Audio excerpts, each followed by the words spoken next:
नमस्कार। आज हम एक ऐसी यात्रा पर निकल रहे हैं पैसों से जुड़े तनाव को कम करके मन की शांति की ओर। ये सिर्फ मतलब हिसाब किताब या कर्ज चुकाने की बात नहीं है, ये उससे कहीं ज्यादा गहरा मामला है। हमारी ये जो आज की विस्तार से चर्चा है, ये टिफ़नी एलिश, जिन्हें लोग द बजटिस्टा भी कहते हैं, उनकी किताब गेट गुड विद मनी के सार पर आधारित है। और हमारे पास कुछ नोट्स और लेख भी हैं जो इसी विषय पर हैं। किताब का जो आप कह सकते हैं मूल मंत्र है, वो है वित्तीय संपूर्णता, फाइनेंशियल होलनेस। इसका सीधा सा मतलब है कि आपके फाइनेंशियल जीवन के सारे हिस्से, बचत, खर्च, कर्ज, बीमा, निवेश, सब सब एक साथ मिलकर काम करें। जैसे एक ऑर्केस्ट्रा होता है ना, सारे साज मिलकर धुन बनाते हैं। तो आज हमारा मिशन यही है, इस पूरे दृष्टिकोण को समझना और उन 10 कदमों को जानना जो किताब में बताए गए हैं। लक्ष्य यह है कि पैसों को लेकर जो एक डर सा रहता है ना, उससे निकलकर नियंत्रण और एक तरह का आत्मविश्वास हासिल किया जाए। अक्सर लगता है ना कि पैसा हमें कंट्रोल कर रहा है, हम पैसे को नहीं। बस यही समझना है कि इस चक्कर से कैसे निकलें और पैसों पर मतलब असली पकड़ कैसे बनाएं। तो चलिए शुरू करते हैं। तो सबसे पहले ये जानना जरूरी है कि ये सलाह आ कहां से रही है। Tiffany Aliche, the Budgetnista. और जो बात मुझे सबसे दिलचस्प लगी वो ये कि वो कोई वॉल स्ट्रीट की बड़ी बैंकर नहीं है, बल्कि एक पूर्व प्री स्कूल टीचर है। हाँ, और मेरे ख्याल से यही बात उनकी सलाह को इतना जमीनी और भरोसेमंद बनाती है। वो कोई सिद्धांत बताने वाली एक्सपर्ट नहीं है सिर्फ। उन्होंने खुद पैसों की तंगी झेली है। अब सोचिए, वो एक बड़ी धोखाधड़ी का शिकार हुई, फिर 2008 की जो मंदी आई थी भयानक वाली, उसमें नौकरी चली गई और उन्हें बिल्कुल शून्य से, शायद माइनस से भी शुरू करना पड़ा।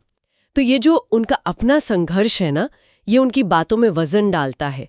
सलाह सिर्फ किताबी नहीं लगती, बल्कि जांची परखी लगती है। बिल्कुल। और इससे वो लोग जुड़ पाते हैं जो शायद आज वैसी ही मुश्किल से गुजर रहे हों। अब आते हैं किताब के मेन आइडिया पर, वित्तीय संपूर्णता। आपने भी देखा होगा, ज्यादातर पैसों वाली किताबें किसी एक चीज पर फोकस करती है। कोई सिर्फ कर्ज उतारने के तरीके बताएगी, हाँ, या फिर निवेश कैसे करें, या सिर्फ बजट। हाँ वही। लेकिन एलिश कहती है कि असली शांति तब मिलती है जब हम इन सब अलग अलग टुकड़ों को जोड़कर एक एक पूरी तस्वीर देखते हैं। और यही इस अप्रोच की मतलब खासियत है। ये एक हॉलिस्टिक, एक समग्र और टिकाऊ नजरिया है। इसका सबसे बड़ा फायदा ये है कि आप एक चीज ठीक करने के चक्कर में दूसरी बिगाड़ते नहीं हैं। जैसे मान लीजिए आपने खर्च बिल्कुल कम कर दिया कर्ज चुकाने के लिए, पर जीने का मजा ही खत्म हो गया, या जरूरी बीमा नहीं लिया। ऐसा नहीं। आइलिश का मॉडल कहता है कि ये 10 चीजें, बजट, बचत, कर्ज, क्रेडिट, बीमा, रिटायरमेंट, कमाई, घर, निवेश, विरासत, ये सब आपस में जुड़ी हुई हैं।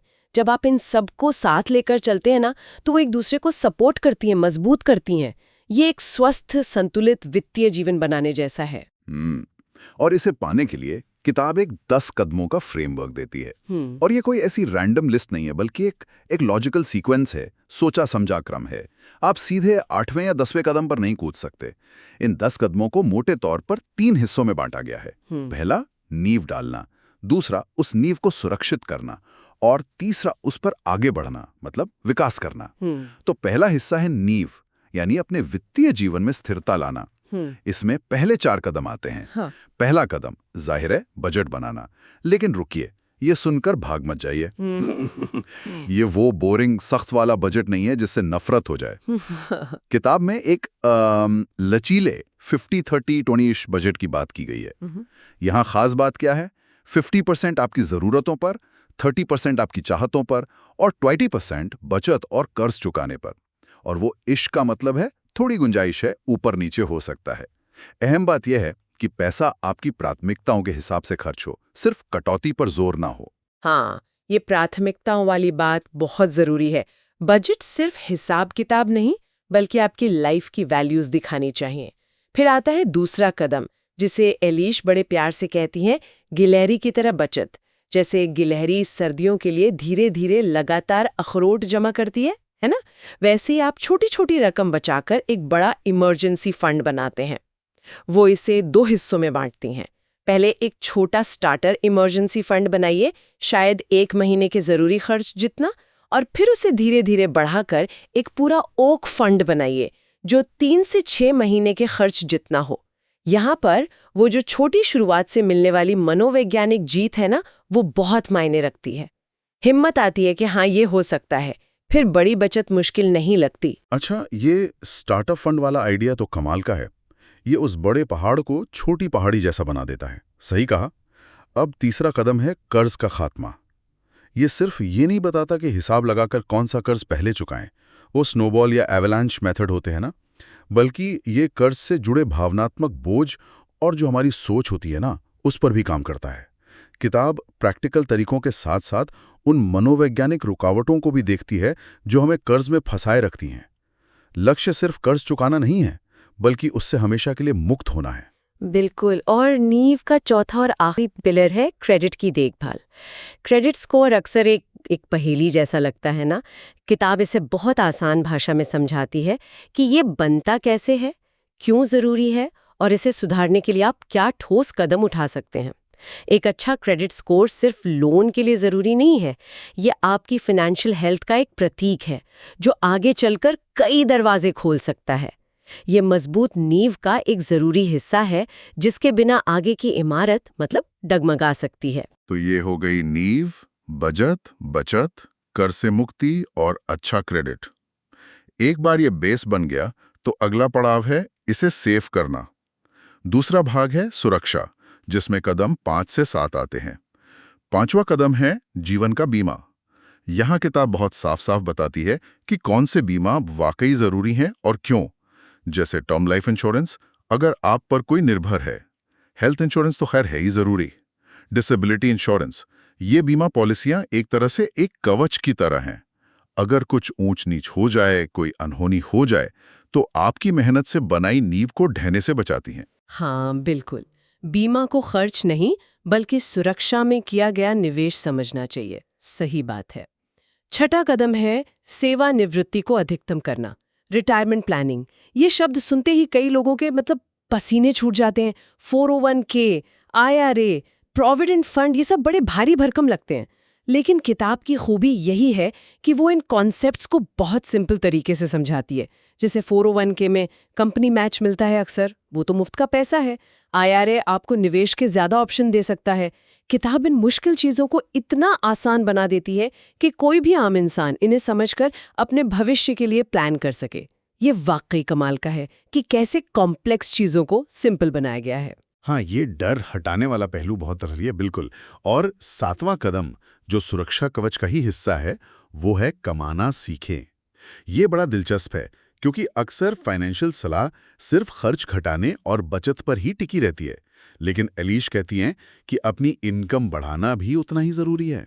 इसमें नौकरी में सैलरी बढ़ाने के लिए नेगोशिएट करने की टेक्निक्स, एक्स्ट्रा इनकम के लिए साइड हसल जैसे फ्रीलांसिंग या कोई छोटा बिजनेस शुरू करना, या फिर करियर बदलकर ज्यादा कमाने वाली राह चुनना, ऐसी रणनीतियां शामिल हैं। ये सोच को कमी से अधिकता की ओर ले जाता है। सही कहा, ये माइंडसेट में एक बड़ा शिफ्ट है। सिर्फ डिफेंस नहीं, अटैक भी। तो जब नींव मजबूत हो गई और सुरक्षा कवच भी तैयार हो गया, तब आता है तीसरा और आखिरी हिस्सा, विकास, यानी संपत्ति और विरासत बनाना। इसमें आखिरी 3 कदम है। 8वां कदम है अपने दिल के लिए घर। ध्यान दीजिए, सिर्फ घर खरीदना नहीं, बल्कि अपने दिल के लिए। ये कदम घर खरीदने की तैयारी के इमोशनल और फाइनेंशियल दोनों पहलुओं पर जोर देता है। ये बताता है कि कैसे इस बड़े सपने के लिए प्लान करें, डाउन पेमेंट कैसे जमा करें और आप कब वाकई तैयार हैं। ये सिर्फ ईंट पत्थर का मकान नहीं, एक इमोशनल गोल भी है। ये नजरिया घर खरीदने के स्ट्रेस को थोड़ा कम कर सकता है। 9वां कदम है सेवानिवृत्ति के बाहर निवेश। रिटायरमेंट के लिए बचत और निवेश तो जरूरी है ही, लेकिन अगर आप उससे ज्यादा वेल्थ बनाना चाहते हैं तो रिटायरमेंट अकाउंट्स के बाहर भी इन्वेस्ट करना होगा। किताब स्टॉक मार्केट, म्यूचुअल फंड जैसी चीजों का एक आसान सा परिचय देती है, जिससे निवेश की दुनिया थोड़ी कम डरावनी लगे। लक्ष्य ये है कि आपका पैसा आपके लिए काम करे और महंगाई को भी मात दे सके। और 10वां आखिरी कदम है अपनी विरासत बनाएं। ये सिर्फ अमीरों के लिए नहीं है जैसा लोग सोचते हैं। ये एस्टेट प्लानिंग के बारे में है। मतलब अपनी वसीयत, विल तैयार करना, शायद ट्रस्ट के बारे में सोचना। इसका मकसद ये पक्का करना है कि आपकी मेहनत की कमाई और संपत्ति आपके बाद आपके अपनों तक सही तरीके से पहुंचे, बिना किसी झगड़े या कानूनी झंझट के। अगर हम इसे बड़ी तस्वीर से जोड़ें, तो तो ये कदम उस वित्तीय संपूर्णता के चक्र को पूरा करता है। ये आपकी विरासत को आपके जीवन से आगे ले जाता है और एक शांति देता है कि आपने सब कुछ व्यवस्थित कर दिया है। तो ये थे वो 10 कदम, एक पूरी यात्रा की तरह है ना। लेकिन जैसा हमने शुरू में कहा था, ये किताब सिर्फ कदमों की लिस्ट नहीं है। इसमें कुछ और बातें भी हैं जो इसे अलग बनाती हैं। मुझे जो सबसे ज़्यादा पसंद आया वो है इसका एक्शन ओरिएंटेड होना। हर चैप्टर के आखिर में एक गेट गुड चेकलिस्ट है। ये सिर्फ पढ़ने के लिए नहीं बल्कि फौरन करने के लिए है। आपको मोटिवेट करती है कि जो सीखा है उसे अमल में लाओ। हाँ, वो चेकलिस्ट बहुत प्रैक्टिकल है। और एक और बहुत ही यूनिक और पावरफुल कॉन्सेप्ट है, समृद्धि त्रिफला या प्रॉस्पेरिटी ट्रिफेक्टा। एलिश का मानना है कि ये फाइनेंशियल यात्रा अकेले तय करना बहुत मुश्किल है। आपको एक मजबूत सपोर्ट सिस्टम चाहिए। इस त्रिफला के 3 हिस्से हैं।